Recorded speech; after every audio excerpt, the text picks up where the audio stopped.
L'atelier Thomas Vetter existe depuis 2007. Notre activité principale, c'est la restauration et la rénovation de monuments anciens. On fait de la taille de pierre à proprement dite, c'est-à-dire qu'on part d'un bloc de pierre plus ou moins brut, qu'on va façonner. Et puis le tailleur de pierre est aussi un peu maçon, c'est-à-dire qu'il dépose les pierres qui sont à remplacer et il repose les pierres neuves.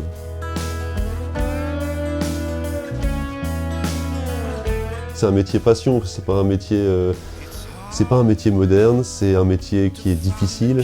C'est difficile parce que c'est physique, il faut maîtriser la géométrie. Et donc ça demande des années d'études, des années d'apprentissage.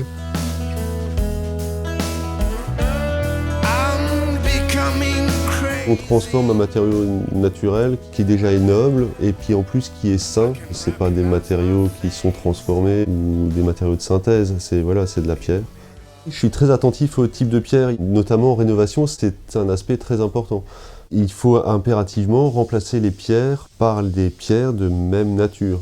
Donc si un édifice est en grès rose avec un gros grain, eh ben, on fait attention à réutiliser un grès rose avec un gros grain. Voilà. Si la pierre était grise, on fait attention de remettre une pierre grise.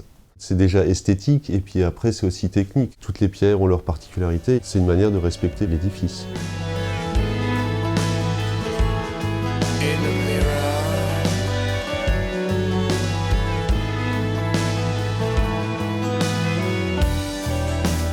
Quand on fait des belles pièces en tant que tailleur de pierre, on sait que ça va traverser le temps. La cathédrale, elle a fêté ses 1000 ans l'année dernière.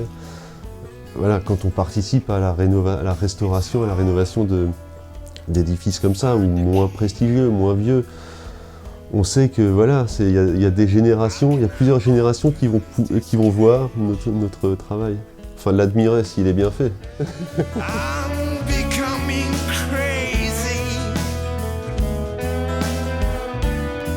Je pense que dans la rénovation, ce qui est important, c'est d'avoir une bonne réflexion. On a l'habitude que tout soit facile. On va dans un magasin, on achète une peinture, et puis il faut que tout fonctionne facilement, sans trop réfléchir. Et souvent avec les matériaux naturels, comme la pierre, mais aussi la chaux par exemple. Dans la rénovation, on peut faire tout un tas de choses belles, très belles, durables, et des fois moins onéreux et très saines. Avoir une vraie réflexion en amont, ça peut être des fois très très important.